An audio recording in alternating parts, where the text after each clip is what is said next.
Shabbat Shalom, everybody. And I'm going to ask everybody to please mute because we're going to do the blessing for studying Torah. And you're welcome to say it out loud as long as you are muted. So here we go. Baruch atah Adonai Eloheinu melech haolam asher kitshanu b'mitzvotav v'tzivanu la'asok b'divrei Torah. Okay, so today we are going to begin the book of Samuel.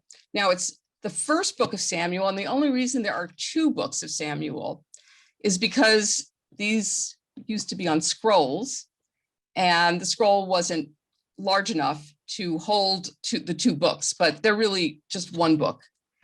And you're really in for a treat. It's just a wonderful series of stories. According to scholars, there are two different narratives. One is the ark narrative. So you'll see what that's all about. And it is in different places in the course of the two books of Samuel. And there's also the succession narrative. So who's going to succeed? Well, who's going to become the king? Who's going to succeed that king? And who's going to succeed the following kings?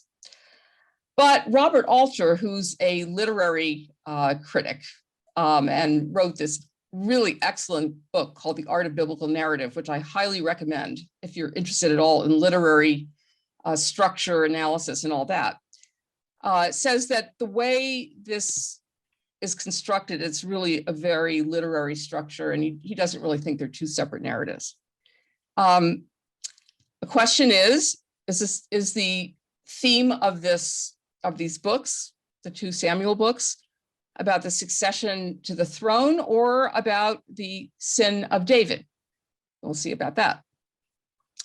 It was probably written in the first half of the 10th century BCE. We don't know who wrote it.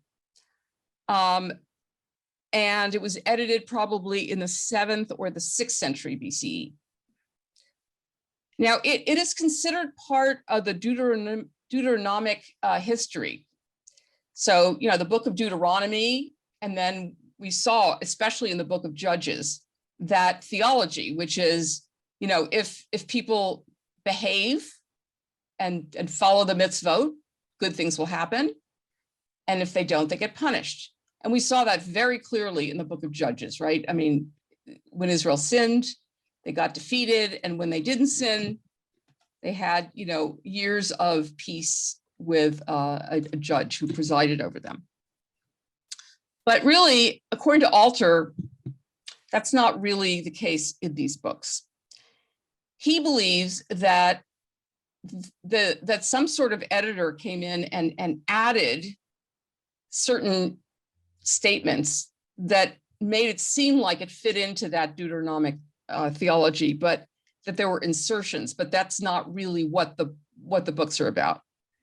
And then he says that this is the first full-length portrait of a Machiavellian prince. Now, today we're not going to get to David. Okay, that's going to be further down in the fall when we get further into the book. Right now, we're going to learn about Samuel, the prophet, because after all, this is in the section called prophets. But David is going to take up most of the two books. And Alter says, it shows this man as a political animal in all his contradictions and venality, and all his susceptibility to the brutalization and seduction of exercising power. So we know that Lord Acton said that power tends to corrupt, and absolute power tends to corrupt absolutely. So we will see that in this case. And you'll see that David is very political and very ambitious from the very beginning. But again, we won't get to that today.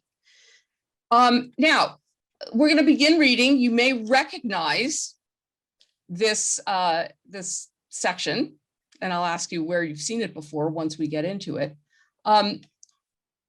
Does anybody have any questions, comments before we begin? And anybody would like to offer to read? I'll read, Rabbi. Great. Okay, so I'm going to share the screen. Okay, is that big enough for you? Yeah, that's fine. Great. Okay, So this is the very beginning of the first book of Samuel. Okay. There was a certain man of Ramathaim, a Zuphite from the hill country of Ephraim, whose name was Elkanah, son of Jeroham, son of Eliu, son of Tohu, son of Zuph, an Ephraimite. He had 2 wives. The name of the one was Hannah and the other Peninnah. Peninnah had children, but Hannah had no children. Now this man used to go up year by year from his town to worship and to sacrifice to the Lord of hosts at Shiloh, where the 2 sons of Eli, Hophni and Phinehas, were priests of the Lord. On the day when Elkanah sacrificed, he would give portions to his wife Peninnah and to all her sons and daughters. But to Hannah he gave a double portion because he loved her, though the Lord had closed her womb. Her rival used to provoke her severely, to irritate her, because the Lord had closed her womb. So it went on year by year. As often as she went up to the house of the Lord, she used to provoke her. Therefore Hannah wept and would not eat. Her husband Elkanah said to her, Hannah, why do you weep? Why do you not eat? Why is your heart sad? Am I not more to you than 10 sons? Great. We're going to just stop for a moment. And I'm going to ask you if any of this resonates with any other stories. Yes, say Stacy, tell us. Sarah? Yeah, absolutely. Well, remember you have the story of Abraham and Sarah. Sarah's barren, and he ends up, at Sarah's suggestion, sleeping with Hagar, and Hagar is very fertile. She's apparently very young and fertile and beautiful, and she gets pregnant right away. So that's one theme that we keep seeing. There are other women who are barren. Anybody remember any of the other women who are barren? Where the woman is. Rebecca, didn't Rebecca have a hard time? Rebecca had the hard time because the twins were fighting in her womb. But after Rebecca. Raquel? Yes, remember Rachel, one of the 2 or 4 wives, however you look at it, of Jacob. Remember Rachel's sister, Leah, has a whole batch of kids, and Rachel is barren. And she also cries. And how does her husband respond to it? It was something like, I'm not God, I can't. Yeah, he's not very nice to her about it, right? It's like, what am I supposed to do about this? But you see this kind of, these echoes of previous stories. Does this yet resonate with anybody here? Oh, you know what? It probably doesn't. You know why? Because we do a different reading at the high holidays. But this is the reading for Rosh Hashanah, the Haftorah reading. And we've replaced it with Nehemiah for some reason. It goes back 30 years. Some rabbi decided that. I don't know why. Oh, good morning, Suzanne. Yeah, so I don't know why we don't read it, but this is actually what we read at Rosh Hashanah. And when we get closer, further along, you'll see why probably, but the barren woman theme is very prevalent, very prevalent. And so it's always, somehow God opens up the womb of these women and allows them to give birth. Okay, any comments before we continue? Okay, Jane, you were doing such a good job, so you want to pick it up. And I'm sorry, there were all those very difficult words or names to pronounce. Oh, By the way, let me say one other thing. Am I not more to you than 10 sons? Where did we hear something like that before? I mean, we didn't read it here, but okay. Remember the book of Ruth? For those who might remember it, Ruth is more to Naomi than 7 sons or something like that. Yeah. Okay. Sorry. Did you want to say something, Jane, other than read? I wanted to read that section to see if I could pronounce all the words. Oh, I was being selfish. oh, well, good for you for being brave enough to do that. All right, we're going to go back to this. Maybe there'll be some more hard words. Nah, it gets easy now.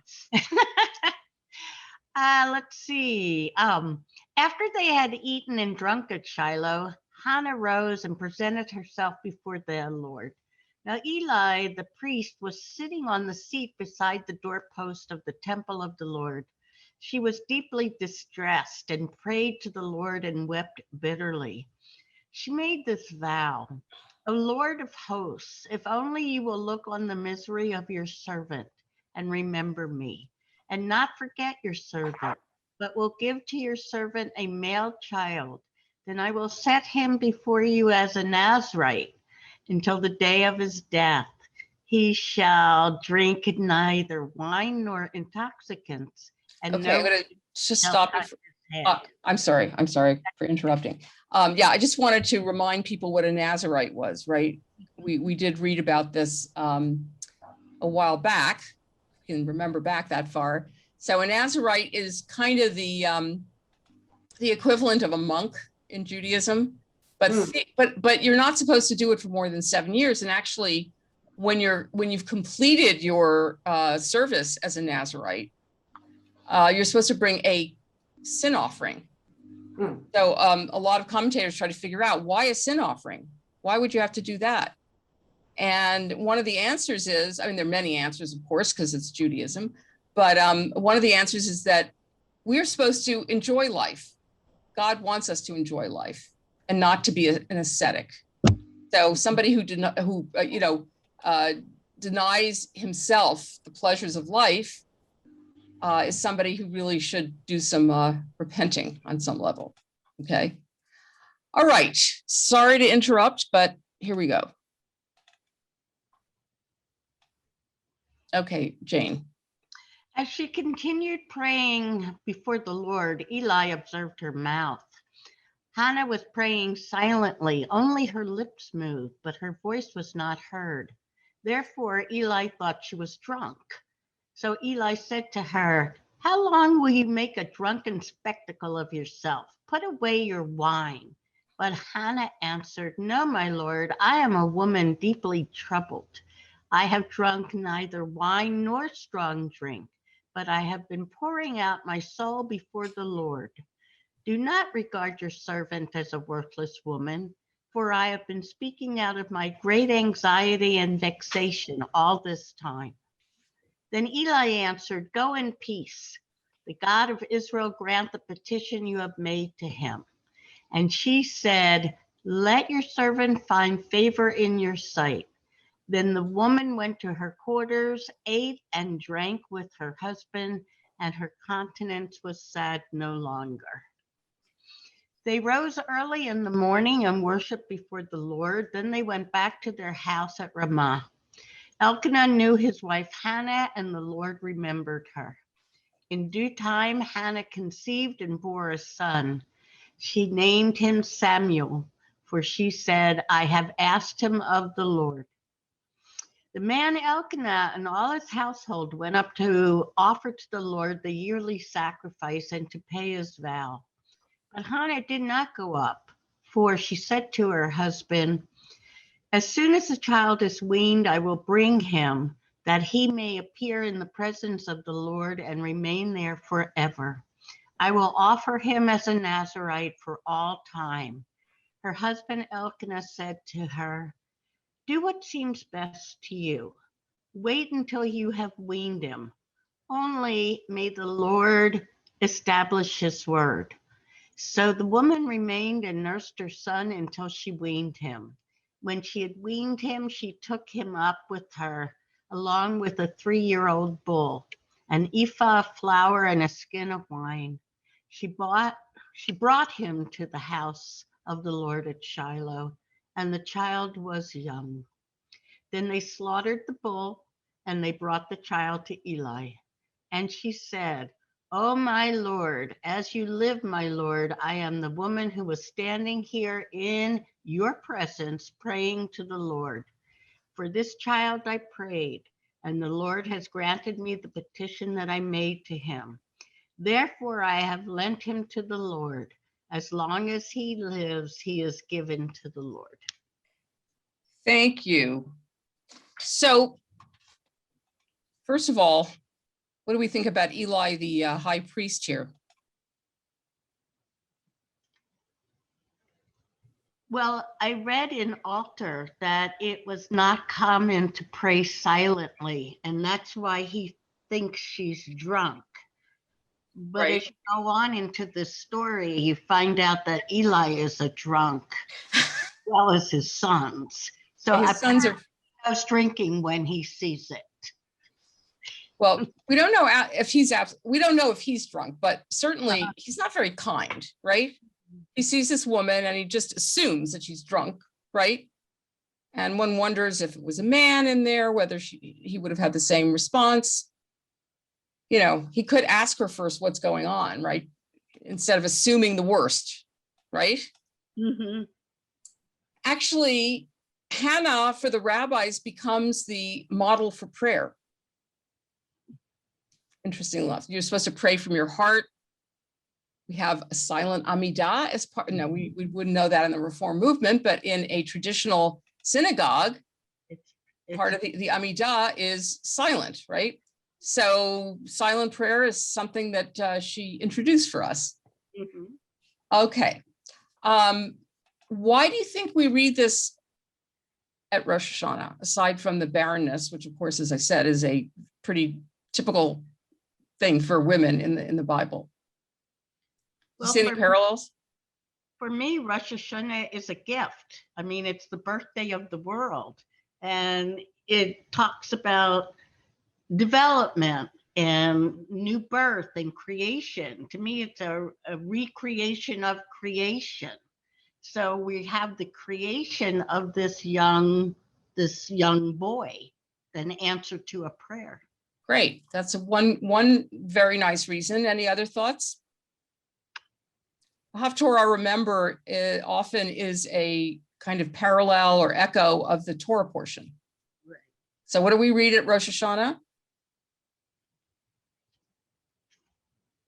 What's the Torah reading at Rosh Hashanah? Somebody must know. No? Oh dear. Lynn, you know, don't you? Is it Jonah? No, Well, it's not. Jonah's Yom Kippur afternoon when we're kind of punchy, and that's a kind of weird story, yes? We read the Akedah, the binding of Isaac. Oh, that's right. Right. So what could be the parallel to this here? Go ahead, Stacy. So she's binding Samuel to the Lord the way that Isaac was bound. Good. Yes. She's basically, in a sense, sacrificing her kid, right? I mean, for the great gift of having a son, she is offering him up to God, meaning that, you know, she's going to barely ever see him. And that's what Abraham is ready to do for, you know, with Isaac is to give him up to God as well as a sacrifice. And you're absolutely right. Binding Samuel to God in a way, the way Isaac is bound by his father. So I think that's another definite connection. There may be others that are more esoteric, but those are the more obvious ones. Okay, any other comments before we go to the next chapter? All right, let's go to the next chapter. And this will be her prayer. Okay, anyone want to read Hannah's prayer? I can read. Okay. My heart exalts in the Lord. My strength is exalted in my God. My mouth derides my enemies because I rejoice in my victory. There is no holy one like the Lord, no one besides you. There is no rock like our God. Talk no more so very proudly. Let not arrogance come from your mouth. For the Lord is the God of knowledge, and by him actions are weighed. Those of the mighty are broken, but the feeble geared on strength. Those who were full have hired themselves out for bread, but those who are hungry are fat with spoil. The barren has borne 7, but she who has many children is forlorn. The Lord kills and brings to life. He brings down the shell, rises up. The Lord makes poor and makes rich. He brings low, he also exalts. He raises up from the poor from the dust. He lifts the needy from the ash heap to make them sit with princes and inherit a seat of honor. For the pillars of the earth are the Lord's, and on them he has set the world. There's more. I just want to, Sheol is where people die. That's kind of another way of saying that somebody died. So God is very powerful, right? A rock represents steadfastness, strength, power. And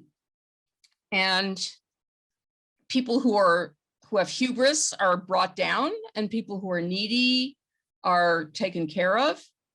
And God makes the poor rich, etc. Theoretically, anyway, not always the case, but it's a nice idea. Okay, so then a little more here. He will guard the feet of his faithful ones, but the wicked shall be cut off in darkness, for not by might does one prevail. The Lord, his adversaries shall be shattered. The Most High will thunder in heaven. The Lord will judge the ends of the earth. He will give strength to his king and exalt the power of his anointed. Thank you. Okay, here's from the more traditional commentary.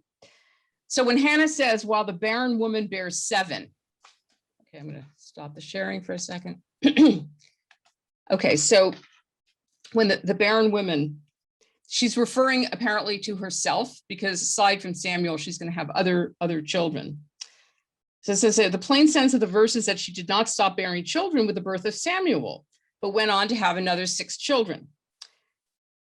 This, however, is contradicted in chapter 2, verse 21, which states that she only had 3 sons and 2 daughters.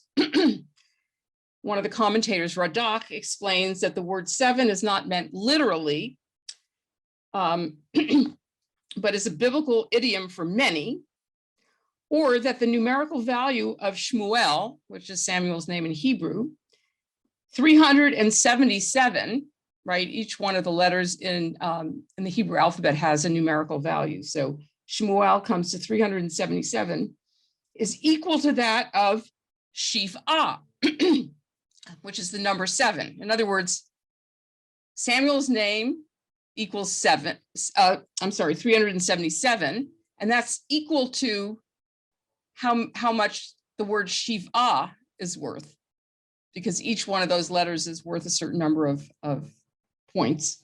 So that's why 7, and it's a very torturous way of trying to say, you know, that she had 7 kids, and it wasn't literal, it was based on the numerology of the name.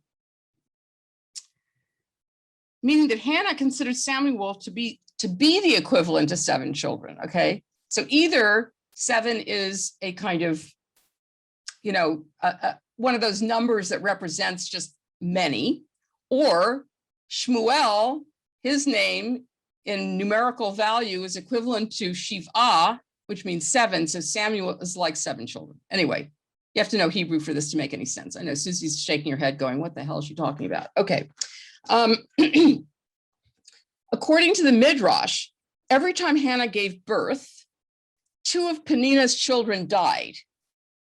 I remember Peninnah is the rival who was very mean to her, right? And kind of, you know, tortured her by saying, hey, I have children and you don't. And remember, by the way, this business about the husband preferring one wife over the other is also reminiscent of Jacob and Rachel and Leah. So, you know, Jacob loved Rachel and felt that he was so wonderful that why would she want children? And Leah had all these children, and Jacob was not all that interested in her. So here, the Midrash is even meaner, but this time in reverse. So every time Hannah had a child, Peninnah lost 2 of hers. After Hannah had her 4th, only 2 of Peninnah's children still survived. So that when Hannah's 5th child was conceived, the terrified Peninnah begged Hannah to pray for the last 2 survivors. She did, so Hannah's being very nice, and the children remained alive. Since this happened only because of Hannah's prayers, it was as if they were hers, giving her a total of 7. Okay, so the third explanation, and this is Rashi, our friend, is that every time Hannah had a child, 2 of Peninnah's died, to the point where Peninnah was only left with 2 kids. And so she begged Hannah to pray for her two children so they would not die. And she did, and the two children of Peninnah's were alive then. And so it was as though she had two. Since Hannah theoretically only had 5 children, how do we get to 7? Add 2 of Peninnah's. Okay, those are some very, very torturous ways of trying to justify the 7. And I hope that wasn't too hideously confusing. And it says, although Peninnah's intention was pure to inspire Hannah to pray, it was a mitzvah that came about through a sin by causing an aggrieved person to feel pain. This is a prophetic allusion to the future redemption when the barren, widowed Jerusalem will be filled with her children, while Rome, which destroyed the Second Temple and exiled Israel, will be bereft of its inhabitants. So she's being a prophet in addition to just being somebody praying. Okay, any comments? So next time you see that somebody says, I have 7 children, but then a few verses later says she only has 5, you can also do some fancy, dancing around to come up with why it's actually 7, even though it's 5. Okay, if anybody's, yeah. I was in Safad, and there was in one of the libraries there, I'm sorry, in one of the bookstores there was a book on the basically advanced numerology in Hebrew. And you wouldn't expect it to be that big of a text. It was, and then I actually opened it, and wow, I really couldn't get past about 2 pages in before my head was just, there was a lot to that. There's well, the Kabbalists really do a lot with that, and so if you think the Midrash does a lot of stretching of the literal meaning of the text to make it mean something that it doesn't mean, either by changing the vowels or changing the order of the letters or taking something completely out of context, try numerology, where they'll take, like here, Shmuel 377, Shiva 377, therefore Shmuel is like 7. If anybody wants me to copy that page and send it, let me know. And you can, yes, Jane. Okay, anybody else want it? Let me go. See if anybody else want a copy of it so you can try to figure it out yourself? Okay. yes. I'll send it out to the group. That would be Okay. great. Yeah. It's yes. I just wanted to point out, following up on an altar comment, that Hannah speaks only to God. She doesn't speak to humans, and she's very much like Hagar. Hagar doesn't speak to Abraham or Sarah. Oh, nice. She only speaks to God. So there's a connection between the two on Nice. that level. Yeah, well, actually, what we do read on Rosh Hashanah, if we're traditional, is the first day we read about Hagar, and the second day we read about the Akedah. But since we only do one day of Rosh Hashanah and Reform, we do the Akedah. Mm-hmm. But yeah, so there's multiple connections there. And, the favored, even though Hagar is not the favored wife of Abraham, that's certainly how Sarah's sort of looking at it, which is why she banishes her. Mm-hmm. And she's feeling like, well, remember, she felt that Hagar was getting uppity when Right. she conceived, and she, mistreated her so that Hagar ran away. I think the very rabbis nice. would make I think the rabbis would make a case that Hagar is the favored wife of Abraham, because they have midrashim about her coming back after Yeah. Sarah dies as Keturah. Keturah, right. Well, yeah, he does supposedly marry her afterwards. I think, to me, that's a way, sort of an apology for Abraham having, he really literally banished her and her son in the desert with nothing. So I think that's sort of a way to make up for how he treated her. Mm. But was somebody else trying to say something? I was wondering who wrote all this. Men. Right? Yeah. Well, you can either believe that God wrote it or that some people wrote it. And then again, we'll see when we get to David, is this something that was written to support David or to make him look bad? Okay, so we're going to go to, you want to continue reading, Doug? Yeah. Now, all these titles are put in by Christians, as are the verse numbers, so you can ignore them. Then Elkanah went home to Ramah while the boy remained to minister to the Lord in the presence of the priest Eli. Now the sons of Eli were scoundrels. They had no regard for the Lord or for the duties of the priest to the people. When anyone offered sacrifice, the priest's servant would come while the meat was boiling with a three-pronged fork in his hand, and he would thrust it into the pan or kettle or cauldron or pot. All that the fork brought up, the priest would take for himself. This is what they did at Shiloh to all the Israelites who came there.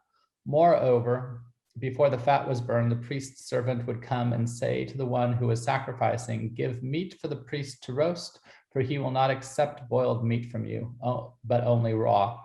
And if the man said to him, "Let them burn the fat first, and then take whatever you wish," he would say, "No, you must give it now. If not, I will take it by force."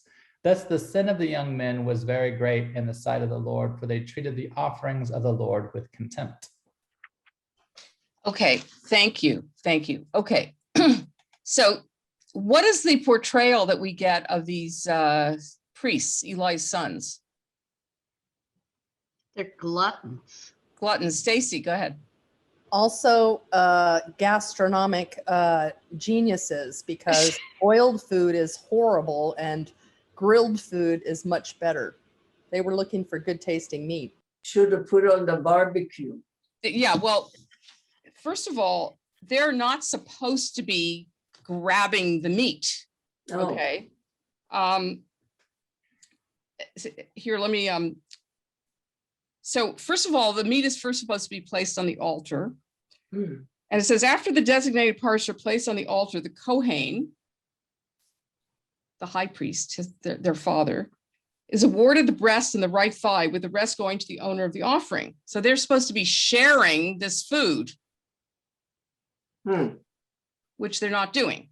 Eli's sons established a new practice that their attendants would seize larger portions, thus depriving the owner of meat that was rightfully his, right? You're supposed to share it, and they're not sharing it. As a further indication of their greed, they used a three-pronged fork, making it likely that they would spear as many as 3 pieces of the meat, right? Not just one little spear, but a three-pronged fork. By the way, the fat is not supposed to be eaten by them. That's supposed to absolutely be burnt up. So they're also eating stuff that they're not supposed to eat, that's supposed to go to God, not to mention sharing it with the people. Then it says that people apparently accepted this practice without protest. Rabbi Avi Gor Miller explains that the attendants interpreted this silence as acquiescence. But the real reason that people did not complain was because they were ashamed to make an issue of whether they got larger or smaller portions of meat. But then in verse 16, people protested because the attendants were showing disrespect for the primacy of the altar. So, and then it says here, the temple practice was that the Kohanim, the priests, were not permitted to take their portion until the designated parts were placed on the altar. But the attendants of Hophni and Pinhas would sometimes disregard this law and demand meat before performing the altar service. Thus, they were not only depriving the owners of their rightful share, they were placing their own greed above their obligation to God, a grievous sin. Malbim notes that here they did not seize the meat, but demanded that the owners give it to them. That's in verses 15, 16. This was an attempt to appease the owners, as if to say, you choose what you will give us, and we will be satisfied with a smaller portion than we would get if we plunged our large forks into the pot. Also, by giving it to us now, before you begin cooking, you will spare yourself the extra bother of salting and spicing our part when you put it into the pot. But despite this enticement, the people did not agree to violate the prescribed order of the service. They would rather have less meat for themselves than transgress the proper procedure. But the attendants ignored their protests. So not only are they being, as Jane said, gluttonous in the sense of just, you just see them just wanting to, grab as much meat as possible. But on top of that, they're not even following the procedure of putting, meat on the altar first, of burning the fat and all of that. So It's a pretty damning portrait. Okay, this is what happens when you have power, or they're the children of a powerful man who's the high priest, and so they're spoiled brats, right? Okay, so you see there are two things going on here. One is that they're sticking the forks in, and grabbing as much meat as possible and not giving enough to the owners, but they're also violating the order of the way the meat is being handled. They're also threatening people. Yeah. Yeah. And the people are obviously silent and acquiescing because what are they going to do, right? They'll be thrown into the pot and eaten themselves. Okay. Doug, you want to continue, or does someone else want to pick? I can. Samuel was ministering before the Lord, a boy wearing a linen ephod. His mother used to make for him a little robe and take it to him each year when she went up with her husband to offer the yearly sacrifice. Then Eli would bless Elkanah and his wife and say, "May the Lord repay you with the children by this woman for the gift that she made to the Lord." And then they would return to their home. And the Lord took note of Hannah. She conceived and bore 3 sons and 2 daughters. And the boy Samuel grew up in the presence of the Lord. So you see, here's the 5 kids, even though she said 7, even though she wasn't actually technically referring to herself, right? In the poem or the prayer, she's saying that God gives the barren 7 children. It doesn't mean she was necessarily speaking about herself. But anyway, you see this very sweet note here that his mother used to make for him a little robe and take it to him each year. So, she's kind of wrapping him up in the warmth of her own, creation. Yeah. Okay, so can we keep going? Yeah. Now Eli was very old. He heard all that his sons were doing to all Israel and how they lay with women who served at the entrance to the tent of meeting. He said to them, "Why do you do such things? For I hear of your evil dealings from all these people. No, my sons, it's not a good report that I hear the people of the Lord spreading abroad. If one person sins against another, someone can intercede for the sinner with the Lord.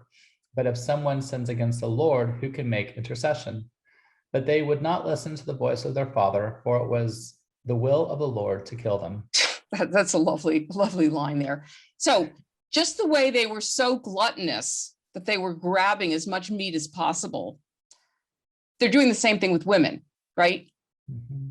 There are all these women who they were serving, possibly at the temple, and they just, sexual harassment or whatever beyond that. So they're grabbing these women and having sex with them. Not only is it, kind of gross for them to do this anyway, but certainly at the temple or at the tabernacle to be doing this, that's particularly awful.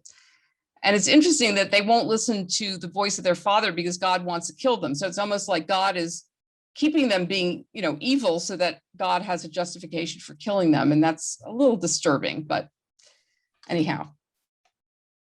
Now the boy Samuel continued to grow both in stature and in favor with the Lord and with the people. A man of God came to Eli and said to him, "Thus the Lord has said, I revealed myself to the family of your ancestor in Egypt when they were slaves to the house of Pharaoh. I chose him out of all the tribes of Israel to be my priest, to go up to my altar and to offer incense, to wear an ephod before me, and I gave to the family of your ancestor all of my offerings by fire from the people of Israel. Why then look with greedy eye at my sacrifices and my offerings that I commanded, and honor your sons more than me by fattening yourselves on the choicest parts of every offering of my people Israel? Therefore, the Lord, the God of Israel, declares, I promise that your family and the family of your ancestors should go in and out before me forever. But now the Lord declares, far be it from me. For those who honor me, I will honor, and those who despise me shall be treated with contempt. See, a time is coming when I will cut off your strength and the strength of your ancestors' family, so that no one in your family will live to old age. Then in distress, you will look with greedy eye on all the prosperity that shall be bestowed upon Israel, and no one in your family shall ever live to old age. The only one of you whom I shall not cut off from the altar shall be spared to weep out his eyes and grieve his heart. All the members of your household shall die by the sword. The fate of your two sons, Hophni and Phinehas, shall be the sign to you. Both of them shall die on the same day. I'll raise up for myself a faithful priest who shall do according to what is in my heart and in my mind. I will build him a sure house, and he shall go in and out before my anointed one forever. Everyone who is left in your family shall come to implore him for a piece of silver or a loaf of bread, and shall say, please put me in one of the priest's places, that I may eat a morsel of bread. Okay, by the way, this business of God not allowing the sons to repent, essentially, is reminiscent of the Pharaoh, isn't it? That God hardened the Pharaoh's heart, so that there's a point at which, when you are so sinful or so cruel or whatever, that at a certain point there's a point of no return.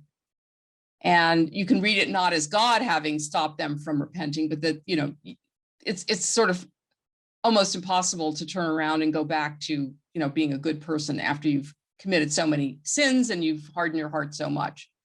But now there's this punishment for Eli, that because his sons are so sinful, that they're going to die young, and, you know, and they're not going to take on the mantle of leadership.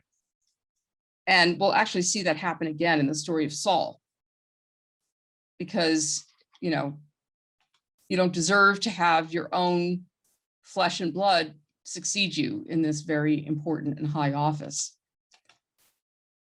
Any thoughts, comments before we move on?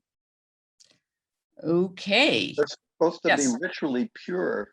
That's one of the things a priest earlier on in the Torah, they talked about the ritual purity of priests. And these people are not being ritually pure in their actions, which would be basically like the sons that put the wrong kind of incense and took it in and were killed. You know, so there's a whole bunch of this underlying kind of tradition in the Bible. Yeah. There is this kind of sense that, you know, that's a good parallel, actually, the parallel to Aaron's sons. Thank you, Harvey. I mean, they didn't do something horrible, right? I mean, they brought incense that was not required, and there was a certain procedure to be followed, which they didn't follow. And so they get zapped. There are a lot of interpretations of it. In fact, some of the Midrash interpret these sons, as not being sinful, but clearly they're portrayed as people who have appetites that are greater than, you know, their commitment to serving God. So yeah, you have a father, and you know, you see this in our own contemporary lives. You have a father who has an important position in society, and you end up not following in his footsteps. You end up feeling entitled, right? How many kids of very wealthy parents end up, you know, not necessarily doing a whole lot with their lives, right? Because in some ways, maybe you had it too easy, or you felt too privileged, or something like that.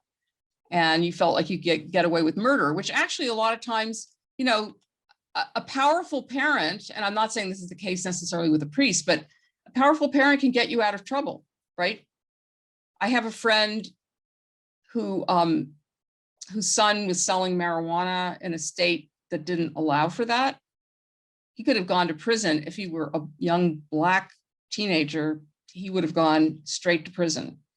And he got him out by spending a lot of money on, you know, a good lawyer. So he got him off. And so, you know, you have enough incidents like that where you feel like you don't have to pay the price for your actions, and the consequences are just not there. And I think, you know, I always, you know, feel like our Bible really has a lot of insight into human behavior. To hear these guys who just, you know, like, oh, wait, we have a privilege. We're serving in the temple, and all this meat is coming to us. And there are these young women who are either serving in the temple or bringing offerings or whatever it is. Oh, they're fair game for us, right? And, you know, when you have that kind of power, you have to be really careful about how you exercise it. Okay, so we'll go on with our story. Okay. Doug, you want to keep reading? Yep. So then we finished up that section, yeah? I believe so. Let's see. Yes, we did. Oh, yes. Oh, Yeah, so we we finished. read all of this. Oh, you're right. Sorry about that. Okay. Here we go.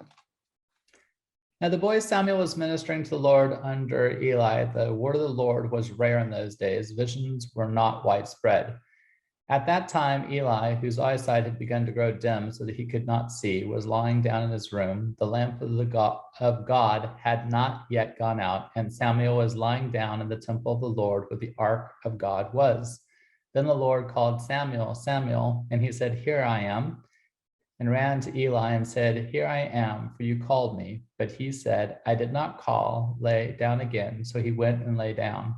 The Lord called again, "Samuel." Samuel got up and went to Eli and said, "Here I am, for you called me." But he said, "I did not call, my son, lie down again."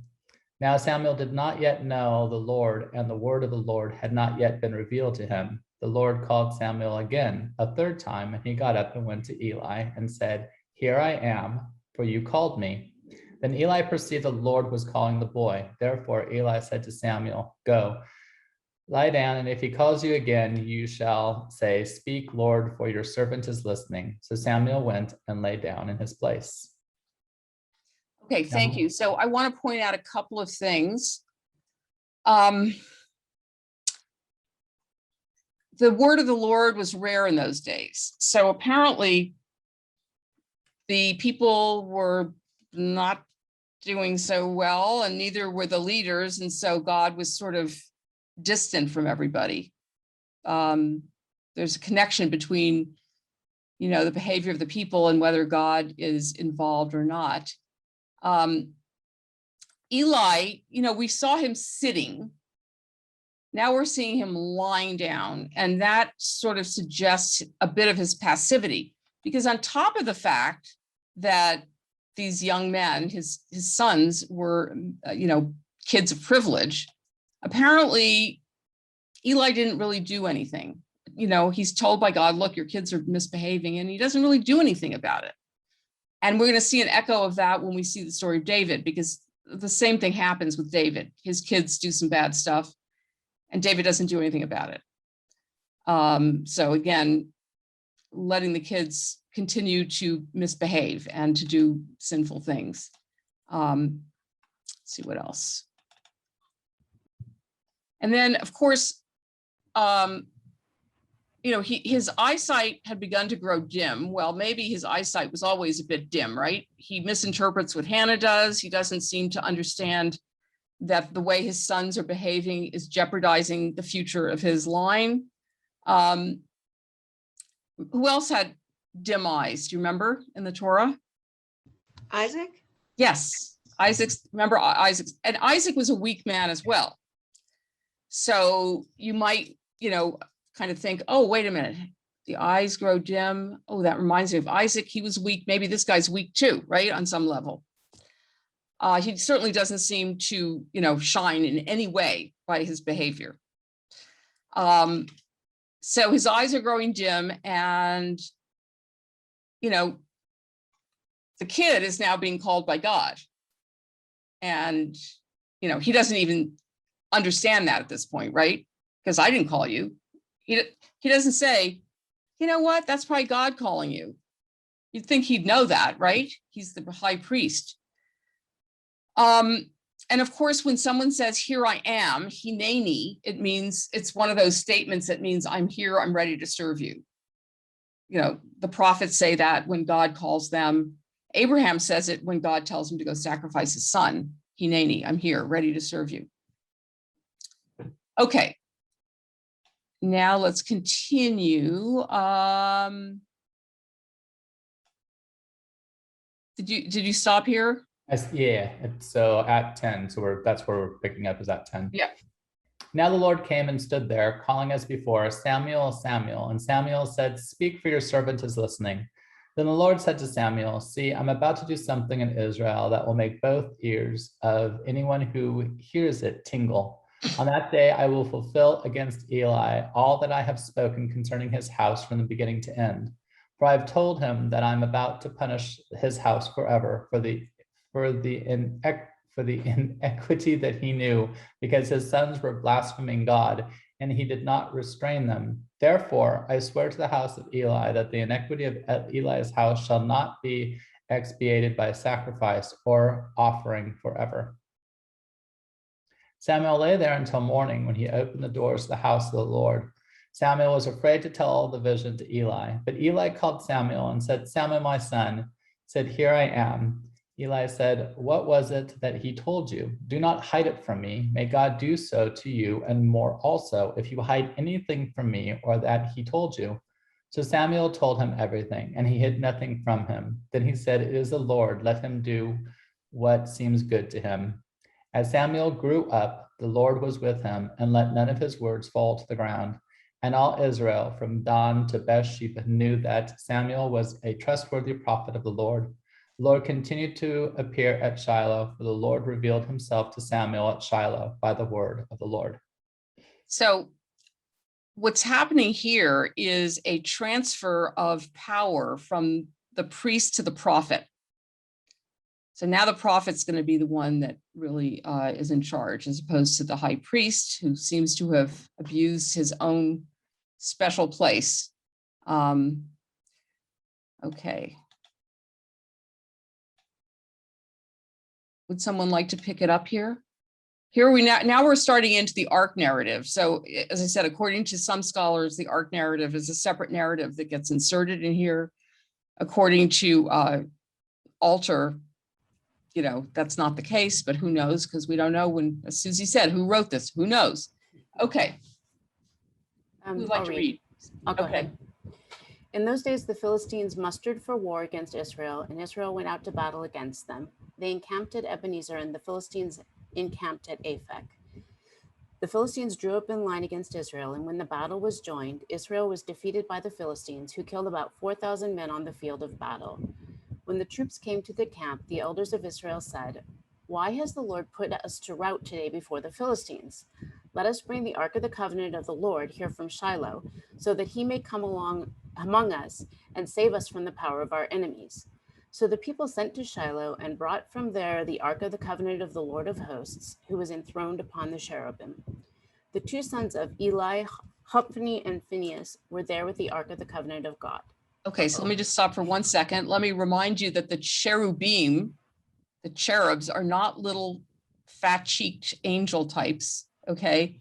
They're nasty little beasts who, I mean, there is, you know, above the ark, there are cherubim, but they're not like, you know, cute little fuzzy babies.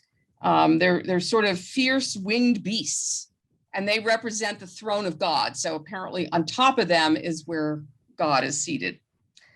And now you see that the Israelites are going to try to manipulate the ark for victory. And do you think that'll work? No. You don't manipulate God or the ark. Okay, so you want to continue? Let me share the screen again. Where are we? 5.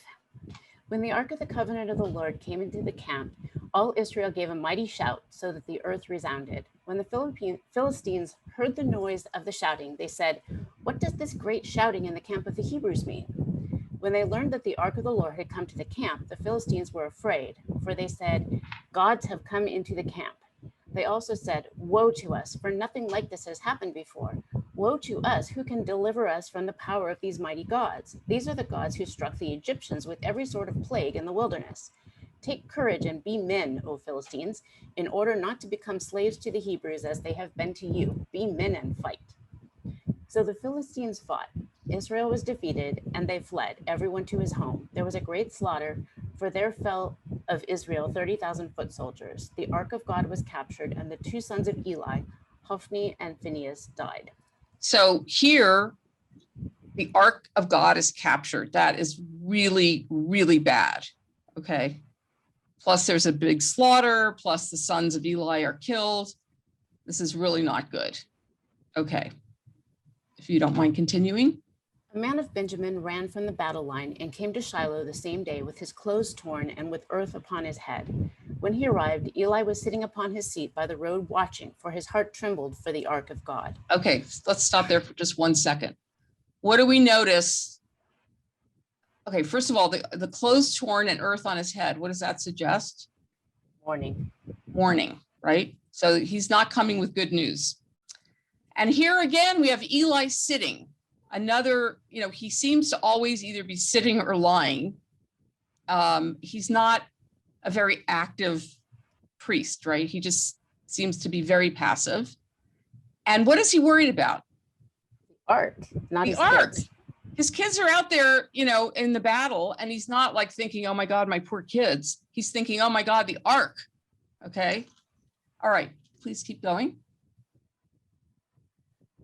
When the men came into the city and told the news, all the city cried out. When Eli heard the sound of the outcry, he said, "What is this uproar?" Then the man came quickly and told Eli.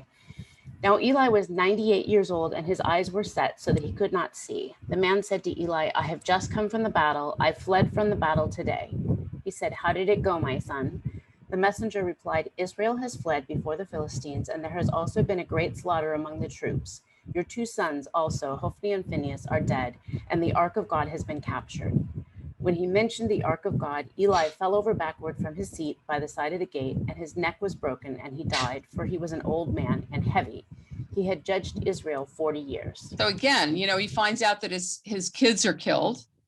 And what is he upset about? The ark. Well, of course, he should be upset about the ark because he is the high priest, but, he's also a father. But maybe by this point, he's disgusted with his own kids. I don't know.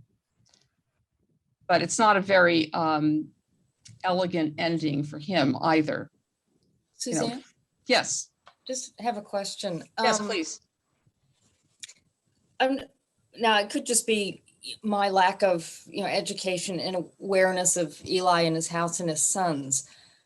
But I guess I'll say I'm not aware that, sort of in Judaism, that Eli is sort of held up as, you don't want to be like this person, and you don't want this to happen to your family. And is that the case or no? It just seems like there's, there are a lot of examples in the Bible of how not to be. Yes, and absolutely. It seems like Eli would be one of them. I'll just say I'm not aware, and I'm just wondering, is that my lack of awareness? Eli is not particularly held up as an example of what not to be, or to, like you said, some sins are just not forgivable. And that was just something that I'll say I wasn't aware of, but is that just my lack of awareness, or there's more to Eli than I'm aware of? Well, I'll say that, first of all, of course, it depends on what commentator you're looking at. So as I said, the more traditional commentators, let me see if I can find it in here, find ways to justify these kids. Let's see where but I will also say that there are plenty of examples of behaviors that are unacceptable, and they're on the part of people who are our heroes or our ancestors. So for example, Abraham and the way he treated, or Abraham and Sarah, the way they treated Hagar and Ishmael. Now, there are, of course, people who will say, the traditional commentators, that this is an example of true faith, and he's to be admired. But there are also people, even way back, who criticize Abraham for doing this. And you can kind of read the Akedah as almost a punishment for what happened to Hagar, because there are a lot of very strong parallels between the story of Hagar and the story of Abraham. In both cases, a parent is going to see their child almost die. And so, in some ways, it can be interpreted as that Sarah and Abraham had to go through the same thing that they put Hagar through. So definitely, there are no characters here who are not flawed. David, as you'll see, is very flawed. Now we have this image of David that we carry around, like, oh yeah, David is, his line that's going to end up, in the Messiah. And it's the golden age of Israel and all that. And that's more from Chronicles, the book of Chronicles at the end of the Hebrew Bible, which kind of rewrites history. But if you'll see in the story of David, he's very, very flawed. And I think part of it is not just to give you an example of what not to do, but to be realistic about human beings, which is why I get a little crazy with the call out culture that we're in right now, because if you're going to start holding people to total purity standards, no one's going to survive. I'm not saying we should condone that kind of behavior, but at the same time, people are complicated. And somebody can contribute wonderful, things to art and culture or to even to politics and yet be a very flawed character. And if we're going to say, okay, therefore we erase them from history or we deny them a place in our culture, we'll be left with nobody. But that's one of the things I really love about the Hebrew Bible is that it doesn't try to pretend that people are like, perfect. There's not one character in there that's perfect. We just even referred before to Jacob when, his wife is saying, I'm so sad because I don't have any children. And he's like totally not understanding and not compassionate at all. And yet we're B'nai Israel, the children of Israel. I mean, Jacob's name was changed to Israel. So that's like our name, our namesake. But I want to see if I can find here something about these guys, these two sons. Oh, wait a second. Here, because there was a verse that said, the men had disgraced Hashem's offering, right? So they call God Hashem because it's more orthodox. So that's, when they were grabbing with their forks all this food. So, it seems pretty straightforward that they were not following the protocol, which was disrespectful to God. So it says here, Hophni and Pinhas are described by the Midrash in Bereshit Rabbah as righteous people. Nevertheless, because they did not properly supervise and rebuke the attendants, they led the nation to think that they approved of such rude and greedy behavior. In other words, the Midrash is sort of blaming the attendants for grabbing the food rather than they themselves. Therefore, our verse criticizes them very harshly, as if they too were contemptuous of the offerings. They are blamed for the sinful behavior of the attendants because they were complicit in the desecration. So in other words, it's like letting them off a little bit from that behavior. Let's see if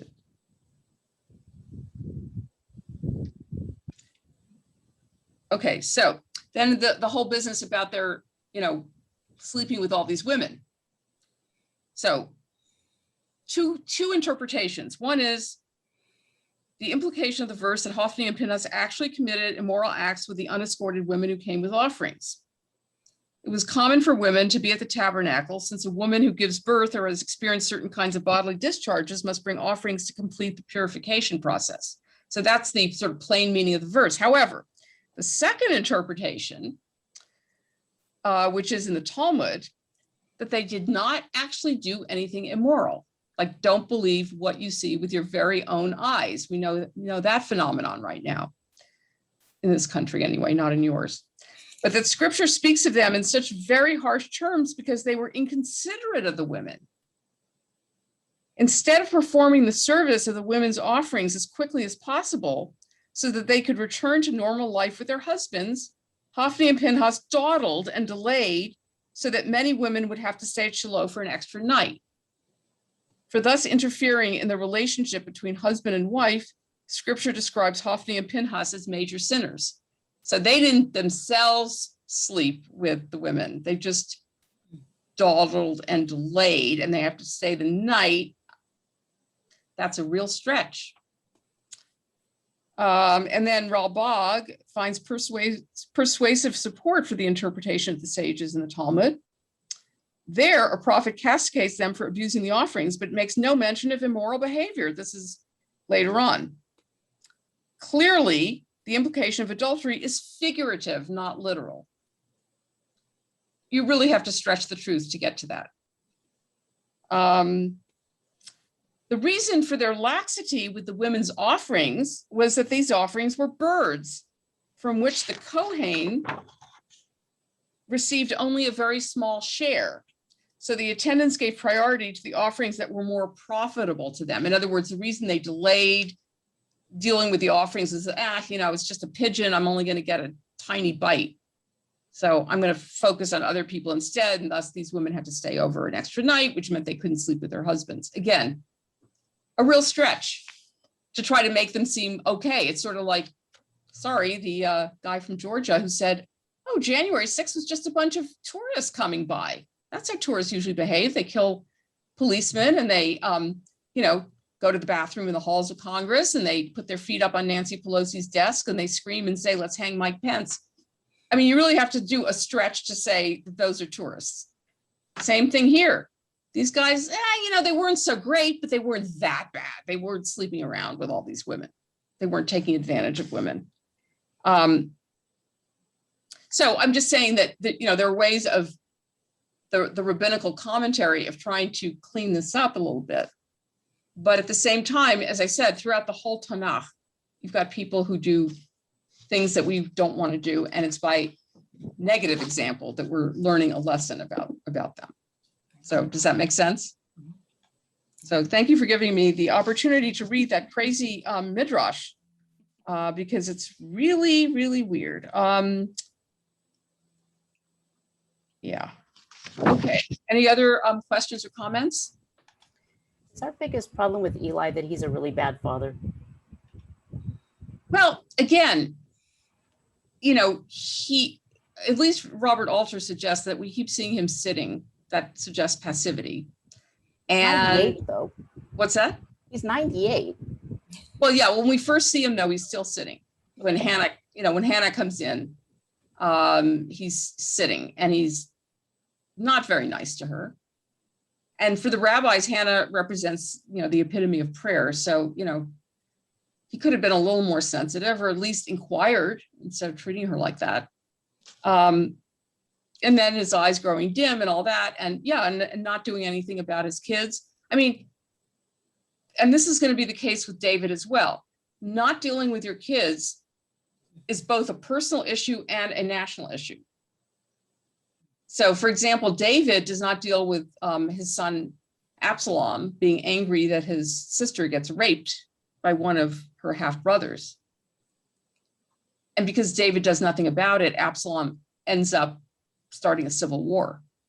So, it's not just a personal, I'm not a good father. It's also as king or as high priest, I need to deal with these things. Otherwise, look what happens at the temple. Look at all the bad things going on at the temple because I was not, strong enough to stop them or to punish them or to do whatever.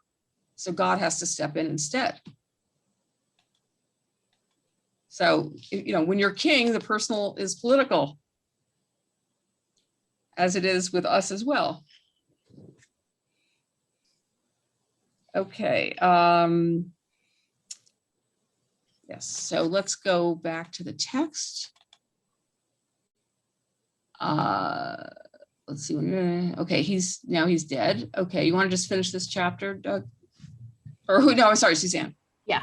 Now his daughter-in-law, the wife of Phinehas, was pregnant, about to give birth. When she heard the news that the ark of God was captured and that her father-in-law and her husband were dead, she bowed and gave birth, for her labor pains overwhelmed her. And as she was about to die, the women attending her said to her, "Do not be afraid, for you have borne a son." But she didn't answer or give heed. She named the child Ichabod, meaning the glory has departed from Israel, because the ark of God had been captured, and because of her father-in-law and her husband. She said, "The glory has departed from Israel, for the ark of God has been captured." Okay. So now we have the end of that little dynasty. Okay, so let's see what happens to the ark. Who would somebody like to pick this up?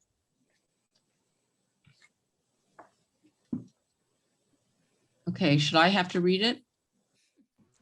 I'll read Oh, it. okay, thank you. Okay. When the Philistines captured the ark of God, they brought it from Ebenezer to Ashdod. The Philistines took the ark of God and brought it into the temple of Dagon, and they set it up beside Dagon. Okay, Dagon, let me just tell you, Dagon is a fertility god. Okay. Early the next day, the Ashdodites found Dagon lying face down on the ground in front of the ark of the Lord. They picked Dagon up and put him back in his place, but early the next morning, Dagon was again lying prone on the ground in front of the ark of the Lord. The head and both hands of Dagon were cut off, lying on the threshold. Only Dagon's trunk was left intact. That is why to this day, the priests of Dagon and all who enter the temple of Dagon do not tread on the threshold of Dagon in Ashdod. Okay, so let me just say, so do you remember when we were reading in the book of Judges, we're talking about cutting off people's hands and feet? It was really, that's one of the ways in which ancient battles were fought. You did that to your enemy. So obviously God here is winning against Dagon, Dagon being fertility god of the Philistines. It's interesting, you know, the idea that, let me just go back to this for a second. This is why the priests enter the house, do not step on the threshold. So his hands are on the threshold. And so they no longer step on the threshold because in those days, they didn't want to step on his hands. So this reminds me of the fact that, you know, there's certain traditions that people have in synagogues to do one thing or another. And at a certain point, people forget why they're doing it. Like, for example, let's just say, you know, once upon a time, there was a table in the middle of the bima. So if you want to go to the ark, you had to sort of walk around it. And so people got into the habit of walking around it. Then one day the table's gone, but people are still walking around because that's the minhag, the tradition of the particular community, even though there's no table anymore and there's no need to walk around it, but people have just decided that's the way you're supposed to do it. So it reminded me of that because there are a lot of traditions that we do that we don't even know anymore what the reason is. Anyway, I thought that was amusing. Okay, so let's continue. The hand of the Lord lay heavy upon the Ashdodites, and he wrought havoc among them. He struck Ashdod and its territory with hemorrhoids. When the men of Ashdod saw how matters stood, they said, the ark of the God of Israel must not remain with us, for his hand has dealt harshly with us and with our God Dagon. They sent messengers and assembled all the lords of the Philistines and asked, what shall we do with the ark of the God of Israel? They answered, let the ark of the God of Israel be removed to Gath. So they moved the ark of the God of Israel to Gath. And after they had moved it, the hand of the Lord came against the city, causing great panic. He struck the people of the city, young and old, so that hemorrhoids broke out among them. Then they sent the ark of God to Ekron. But when the ark of God came to Ekron, the Ekronites cried out, they have moved the ark of the God of Israel to us to slay us and our kindred. They too sent messengers and assembled all the lords of the Philistines and said, send the ark of the God of Israel away and let it return to its own place, that it may not slay us and our kindred. For the panic of death pervaded the whole city so heavily that the hand of God had fallen there. And the men who did not die were stricken with hemorrhoids. The outcry of the city went up to heaven. I love the hemorrhoids as the punishment. Yeah, so the Ark of God is a very powerful ark. So anybody know what was inside the ark? The 10 Commandments. The 10 Commandments, including the broken tablets. Mine said tumors on that. It didn't say hemorrhoids. It said tumors. I just wonder. I don't, you know what? I don't have the Hebrew right here, and I don't know that I can translate it anyway, but let me just look and see what Alter has to say about that word. It said tumors, but I just wondered. Let's see. This is chapter Oh, this is the introduction. Wait a minute, chapter 4. Did everyone else see tumors or hemorrhoids? I'm just curious. I can't read the text on the screen, so I'm reading from the JPF. Yeah. The No, screen reading- said Her tumors. reading but- was, Yeah, the her screen reading was said different. tumors. Yeah. Yeah, I was reading it on the screen. yeah, well, the screen is a particular translation. I'm trying to see here. I don't think Alter has any comment on that word. And let me see if the more traditional, let's see, it's chapter 4. What verse was the hemorrhoids in? Alter has tumors. Alter has tumors. Isn't this chapter 5? Yeah, 5 verse 6. Oh, 5. Let me look. Okay, let me see what these guys have here. Chapter 5, 6. They had tumors in their secret parts. Okay, that might mean hemorrhoids, Yeah. right?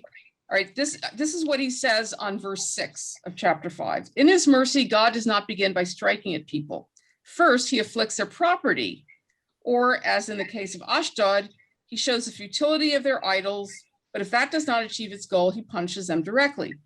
In this case, he afflicted the Philistines in an unprecedented and humiliating manner that was intended to deflate the arrogance of those who thought that they could treat the Ark of the Covenant as a symbol of their own power.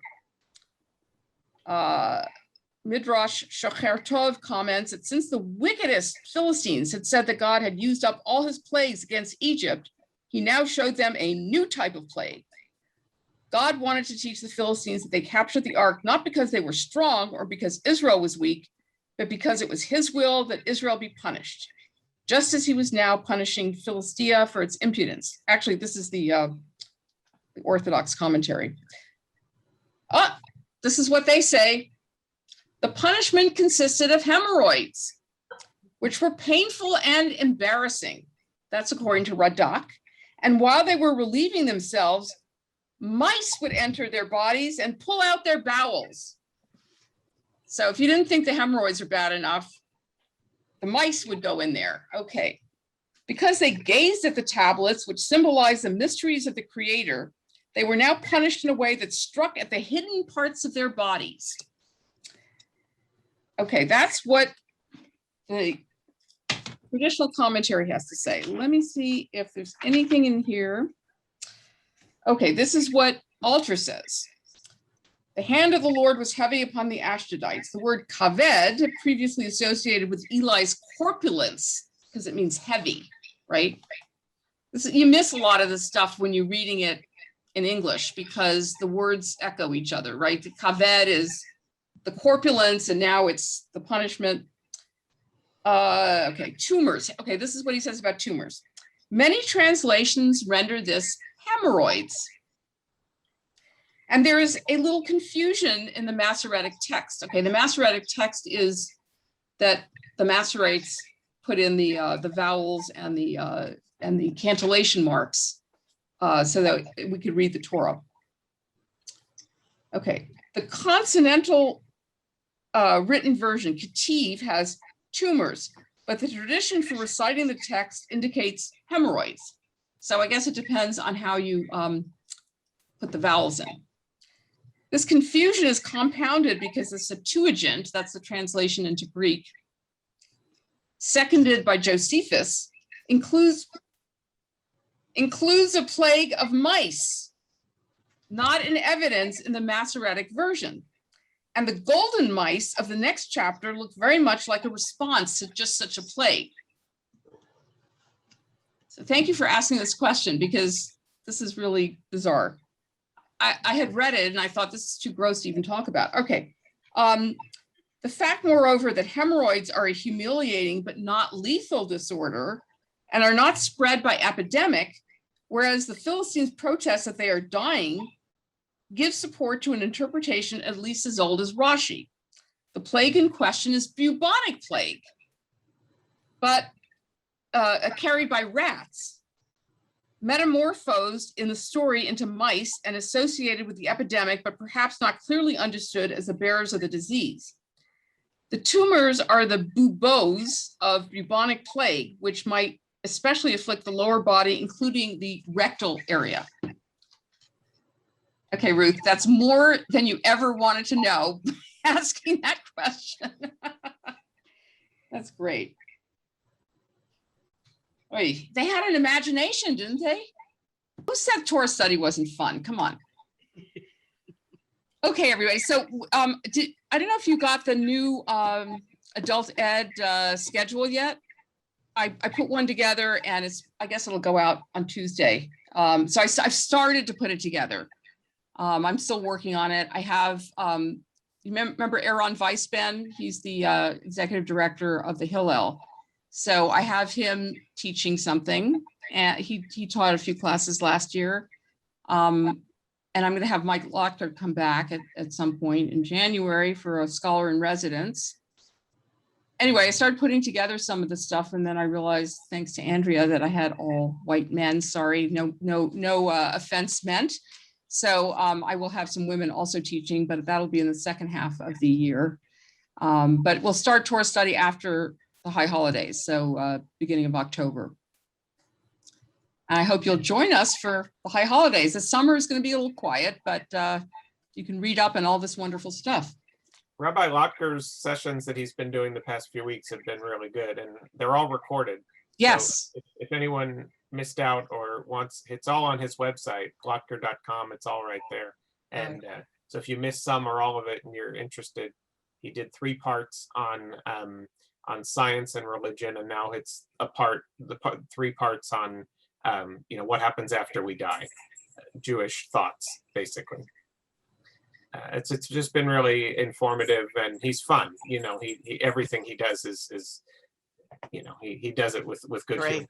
Yeah, he's great. Rabbi, is Slicho going to be on Zoom? Yes, it'll be yes, it'll be a Okay. hybrid service. Okay. What date is Slichot? August again? 28th. The 28th. August 28th, yes. All right, well, everybody, Shabbat Shalom. I hope everyone has a wonderful summer. And I see some of you at the Bagels and Lox tomorrow. Yes. And Shabbat otherwise, Shalom, Rabbi. see you at services. Shabbat shalom. Shabbat Shalom. Shabbat Shalom, and thank you very much. Thank you.